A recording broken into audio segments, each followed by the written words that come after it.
बहुत से साथी थे जो कांग्रेस से मेरे साथ साथ एक तरह से कांग्रेस से अलग हो गए थे। उनकी इच्छा होती थी कि हम कार्यालय जाएं, मगर फिर दूसरी इच्छा होती थी कि नहीं, जब शकील साहब का मामला ठीक होगा तब हम जाएंगे।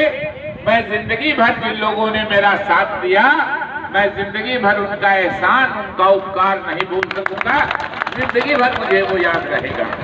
मगर एक बात साथ साथ कहता हूं कि जिन 1% 2% कांग्रेसियों ने मुझको साथ नहीं दिया, मेरे मन में उनके प्रति भी कोई मलाल, कोई दुर्भावना नहीं है, इसलिए कि उनका हर आदमी के सोचने का नजरिया वही था। हमारे जो 90-95% कांग्रेसियों ने हमारा साथ दिया, इनकी सोच थी कि हम शकील साहब को मजबूत करके अपना डिमांड रख के हम कांग्रेस का काम ऐसे कर रहे हैं। जो 2% 1% ने नहीं दिया, उनकी भी सोच थी कि हम जो पार्टी का निर्देश है उसका पालन कर रहे हैं। इसलिए भगवान कसम, खुदा की कसम, जो लोगों ने हमको वोट नहीं दिया, मतलब साथ नहीं दिया कांग्रेसियों ने, उनके प्रति भी मेरे मन में कोई दुर्भावना नहीं है। और एक बार फिर दोहराता हूं कि जिन्होंने मेरा साथ दिया था, उनके लिए उनका उपकार, उनका एहसान मैं जिंदगी भर नहीं भूल सकूंगा। इस विकट परिस्थिति में कि उन्होंने मेरा साथ दिया। और कोई है साथ तो बहुत से लोगों ने दिया, मगर पकड़ा गई बेचारी एक भावना जाजी मेरे साथ साथ, ये भी सस्पेंड हो गई। लेकिन जब सस्पेंड होता है आदमी और जब सस्पेंशन खत्म होता है, उस बीच में जो बर्खास्त करता है, जो सस्पेंड करता है, जो निलंबित करता है, वो देखता है कि आपका आचरण क्या है, आपका रवैया क्या है, आपका तौर तरीका क्या है। तो पार्टी ने हम लोगों को सस्पेंड किया, लगभग 1 साल का अरसा रहा। मगर यहाँ कांग्रेसी बैठे हैं, एक कांग्रेसी बता दे कि एक बयान शकील अहमद का या एक बयान भावना झाजी का कांग्रेस की नीतियों और कांग्रेस के सिद्धांतों के खिलाफ आया, आप एक नहीं बता सकते हैं। और इसीलिए कांग्रेस की अध्यक्षा सोनिया गांधी जी ने और राहुल गांधी जी ने हम लोगों का निलंबन समाप्त करने का फैसला लिया। मैं तहे दिल से उनको धन्यवाद देता हूं। परसों ही उनको चिट्ठी लिख करके, धन्यवाद पत्र लिख करके मैं दिल्ली से आपको धन्यवाद देने के लिए यहाँ आया हूँ, इसलिए कि आपने बहुत विकट परिस्थिति में मेरा साथ दिया। कांग्रेस सिद्धांत को लेके चलती है, कांग्रेस समाज को लेके चलती है। वो कांग्रेस के प्रति हमारा विद्रोह नहीं था। जो परिस्थितियां थी वो हमसे, आपसे, किसी से छुपी हुई नहीं थी। मेरा विद्रोह किसी दूसरे कारण से था। आप हमको सबको जानते हैं। अगर हमको एमपी ही बनना होता तो 2014 में हम अपनी सीट, मैंने ही आगे बढ़ के कहा था कि अगर मेरे वजह से गठबंधन टूटता है तो मेरे वजह से गठबंधन नहीं तोड़िए, गठबंधन आप कीजिए, मैं ही चुनाव नहीं लड़ूंगा। आप लोगों को याद होगा 2014 में। मैं इस बात के लिए आप लोगों को और भी मधुबनी की जनता को और आप सभी कार्यकर्ता को धन्यवाद देता हूं कि पूरे हिंदुस्तान में एक सुमन लता जी हमारी साथ एमपी थे, मिनिस्टर थे, फिल्म के बड़े मशहूर हीरो थे, कन्नड़ फिल्म के अमरीश जी। उनका देहांत हो गया। उनके देहांत के बाद उनकी पत्नी टिकट मांगती थी उस इलाके से। बहुत ही पॉपुलर लीडर थे, मगर संयोग से गठबंधन में मधुबनी ही की तरह वहां की सीट दूसरी जगह, दूसरी पार्टी को, देवगौड़ा साहब के पार्टी को एक उम्मीदवार को मिल गई। सुमन लता जी भी निर्दलीय खड़ी हो गई। सुमन लता जी का जब पॉपुलरिटी देखा लोगों ने, तो भारतीय जनता पार्टी ने अपना कैंडिडेट विड्रॉ कर लिया और उन्होंने भी सुमन लता जी को सपोर्ट कर दिया। वो जीत गई स्वाभाविक रूप से, लेकिन सुमन लता जी भी निर्दलीय खड़ी हुई थी। उनके बाद निर्दलीय खड़े होने वालों में पूरे हिंदुस्तान में आपकी मदद से शकील अहमद को वोट आया। ये सारे लोग दिल्ली में चौंकते थे कि 2 लाइन था पिछले चुनाव में कि मोदी हटाओ और मोदी बचाओ। यही 2 लाइन थी। उस लाइन में लोग ताज्जुब करते थे कि आपने तीसरी लाइन कैसे निकाल ली। ये सब आशीर्वाद से आपकी दुआओं से हुआ। मैं आपका शुक्रिया अदा करता हूं, आपको धन्यवाद देता हूं। और स्वाभाविक रूप से कांग्रेस की जो नीतियां हैं, कांग्रेस के जो सिद्धांत हैं, ये सबों को साथ लेके चलने वाले सिद्धांत है। और देश और समाज हमारा टूट जाएगा अगर हम कांग्रेस की नीतियों और सिद्धांतों से अलग होंगे।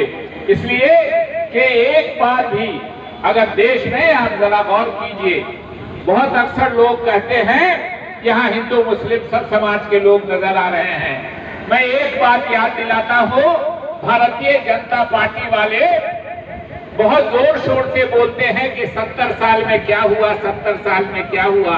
ये अलग बात है कि आज जो चीज मोदी जी बेच रहे हैं वो सब कांग्रेस की बनाई हुई है।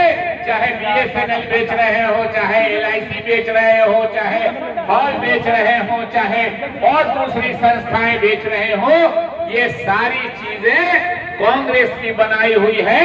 जो हवाई अड्डा बेच रहे हैं वो कांग्रेस का बनाया हुआ है। जो रेलवे स्टेशन बेच रहे हैं वो कांग्रेस का बनाया हुआ है। जिन ट्रेनों को बेच रहे हैं वो कांग्रेस के जमाने में चलाई हुई है। कहते हैं 70 साल में क्या क्या हुआ।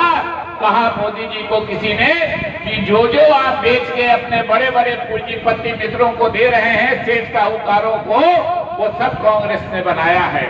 मगर एक बात और, हिंदू मुसलमान के मामले में भी भारतीय जनता पार्टी के लोग कुछ चर्चा करते हैं।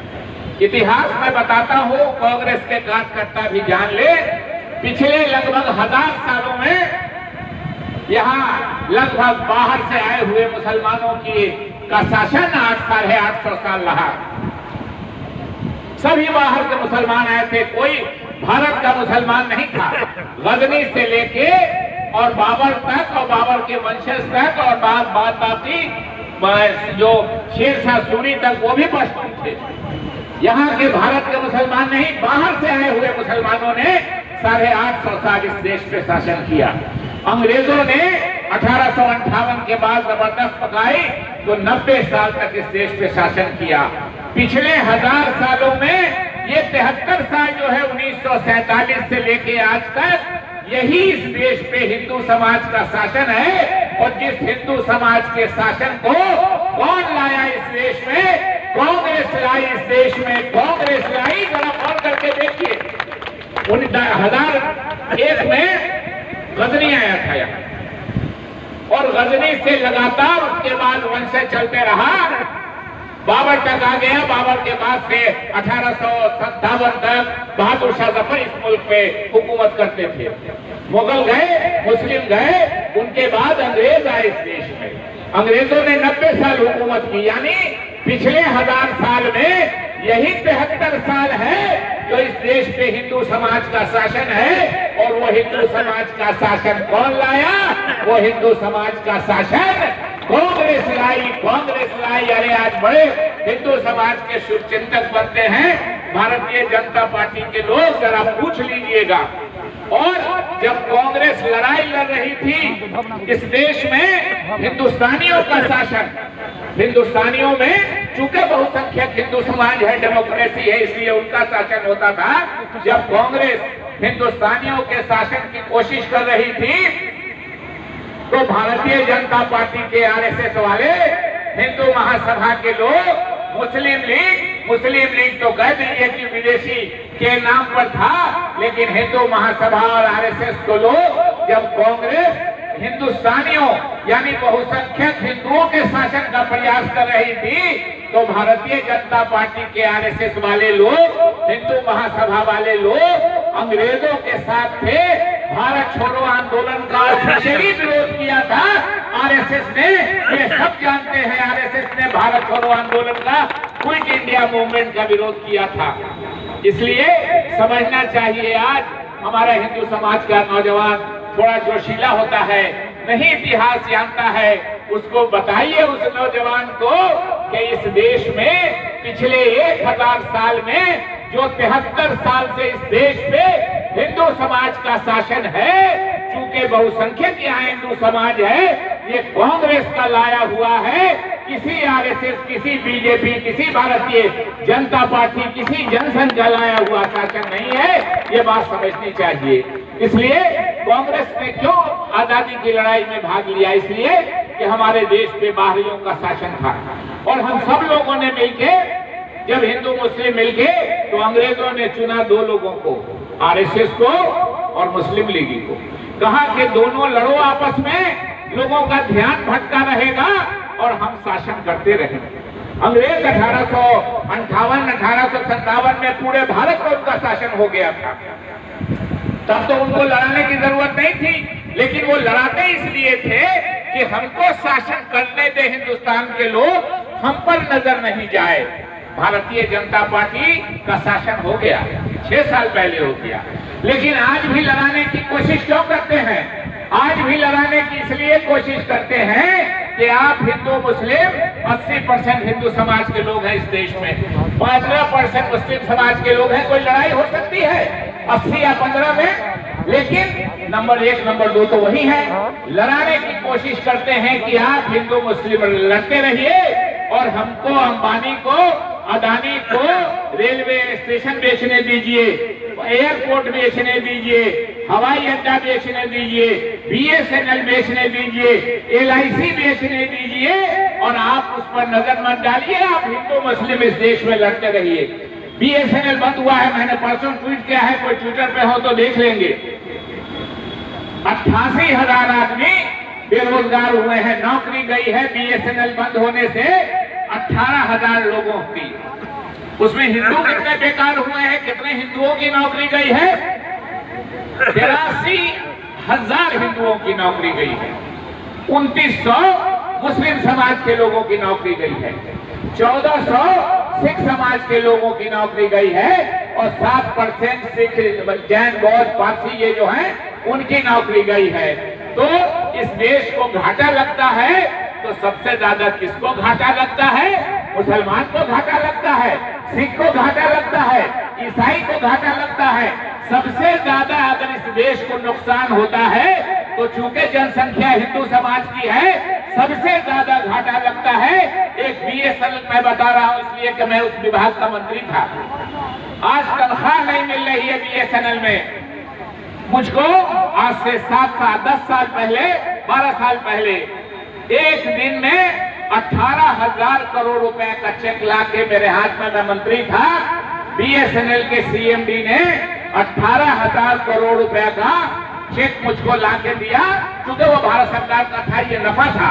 आज 18,000 करोड़ नफा की बात छोड़ दीजिए, आज तनख्वाह पिछले 6 महीने से बीएसएनएल के कर्मचारियों को नहीं मिली है और बीएसएनएल बिका है। और उस बिकने में जो 88,000 थे, उनमें से 83,000 बेचारे हिंदू समाज के लोग, 2900 मुस्लिम समाज के लोग, 1400 सिख समाज के लोग। तो ये इसीलिए आपको लड़ाते हैं। इस देश को नुकसान होगा तो सबसे ज्यादा नुकसान, चूंकि तादाद के हिसाब से, जनसंख्या के हिसाब से हिंदू समाज सबसे ज्यादा है, इसलिए सबसे ज्यादा नुकसान तो आपको धर्म के नाम पर बहका करके पूंजीपतियों की नौकरी कर रहे हैं। हमारी सरकार आज की भारत की, सिवाय उसकी हैसियत इस देश के 10-15 बड़े पूंजीपति के नौकरों से ज्यादा इस देश की सरकार की हैसियत नहीं है। उनका काम है, हम गिनाने लगेंगे तो शायद कल तक बोलते रह जाएंगे। नोटबंदी अब तो पुराना हो गया। नोटबंदी क्यों हुआ था जान लीजिए, मौका मिलता है कभी कभी कांग्रेस के काट करता है। नोटबंदी क्यों हुआ ये समझ लीजिए। नोटबंदी हुआ सिर्फ उन सेठ साहूकारों के फायदे के लिए। क्यों? तो मोदी जी का एक गुजरात मॉडल लोग बड़ा बोलते हैं। तो जैसे गुजरात मॉडल आता है, लोगों के दिमाग में गुजरात का दंगा आ जाता है। अरे दंगा तो मोदी जी ने एक ही बड़ा हुआ उनके राज में, जिसमें 2-3 हजार लोग मारे गए। मॉडल तो होता है कि जो कई होता है, तो दंगा तो एक ही बड़ा मोदी जी के राज में हुआ गुजरात में। मॉडल क्या है कि मोदी जी क्या करते थे कि सरकारी पैसे से किसान की जमीन खरीद लिया और वो कागज पर बगैर लिखा पढ़ी करके कि हम वो जमीन इस बिजनेसमैन को दिया, बिजनेस बढ़ाने के लिए अंदर में कुछ पार्टी का सेटलमेंट होता था, बाकी कागज पे वो दे दिया करते थे। तो जब चुनाव आया लोकसभा का, तो ये जो बड़े पूंजीपति हैं, इन्होंने कहा कि मुख्यमंत्री होके मोदी जी हमको पूरे गुजरात में जमीन देते हैं, तो प्रधानमंत्री होके पूरे देश में हमको जमीन देंगे। मुझको लगता है कि ये बात कहीं से लीक हो गई, तो पूंजीपतियों ने उनकी पूरी मालपानी से मदद की। जाते जाते यूपीए ने क्या किया कि भूमि अधिग्रहण का जो कानून था वो बदल दिया। कह दिया कि किसान से आप जमीन लीजिएगा तो मार्केट रेट से चौगुना किसान को आपको दाम देना पड़ेगा। क्या ये किसी बिजनेसमैन को पसंद आएगा? कहा कि अगर आप जमीन लेते हैं 10 एकड़ तो पैसा तो जो काश्तकार है उसको मिल जाता है, लेकिन उस पर 10 परिवार रोजगार है जो खेती करता है, उसका रोजगार खत्म हो जाएगा। तो उस 10 परिवार गरीब मजदूर के लिए भी आप व्यवस्था कीजिए। तो किसी सेठ साहूकार को ये तो पसंद नहीं आएगा। उसके बाद हुआ कि अगर उसमें से कुछ नौकरी होती है तो जिनकी जमीन लिया है या जिनका रोजगार किया है उनके बच्चों को कुछ उसमें से परसेंटेज दीजिए। ये किसी पूंजीपति को पसंद नहीं। तो पूंजीपति ने क्या किया कि जब सरकार बदल गई, मोदी जी की सरकार आई, आप गौर कीजिए, जो पढ़े लिखे लोग हैं याद होगा कि मोदी जी ने 3 बार भूमि अधिग्रहण का कानून बदलने के लिए नोटिफिकेशन ऑर्डिनेंस जारी करवा दिया। मैं धन्यवाद देता हूं राहुल गांधी जी को। हमको 44 सीट थी लोकसभा में, लेकिन राज्यसभा में 3 बार विरोध करके राहुल गांधी जी ने वो बिल मजबूर कर दिया उनको कि आप नहीं पास करा सकते। अब जिसने पैसा दिया है आपको, वो तो बिल पास हुआ कि नहीं पास हुआ तो गर्दन में हाथ लगाता है कि मेरा पैसा लाओ। तो वह कि क्या उपाय है भाई? तो बिल कांग्रेसी लोग पास नहीं होने दिया। तो कहा कि बैंक से कहिए हम लोगों का कर्जा है, बैंक से कहिए हम लोगों का कर्जा माफ कर देने के लिए। ये नया लोग आपको पैसा दिया है, इसको कहिए कि नया कर्ज लोन देने जाए। बैंक वालों से बात किया गया तो बैंक ने कहा कि हमारे पास पैसा कहाँ है, पैसा तो मार्केट में लगा हुआ है। आप अपील कीजिए, लोग बैंक में जमा करेंगे, हम कर्जा भी दे देंगे, नया और पुराना माफ भी कर देंगे। आपके मित्रों का, दोस्त के, आपके जो सेठ साहूकार है जिन्होंने चुनाव में आपको पैसा दिया है। तो कोई अपील पर किसी के कारोबार बंद करके पैसा जमा करता है? तो जब वो नहीं हुआ तो मोदी जी ने रातों रात नोटबंदी लागू कर दिया। 3 महीने का टाइम दे दिया आपने, हमने, सबने, देश भर के लोगों ने पैसा जमा कर दिया बैंक में। और जब बैंक में पैसा जमा हो गया तो आज की तारीख तक 3.5 लाख करोड़। जरा गौर कीजिए, यकीन नहीं होगा आप लोगों को कि इतना पैसा होता है। ये सुनिएगा तो थोड़ा समझ में आएगा कि जो नोट छपा हुआ था 1000 का, 500 का,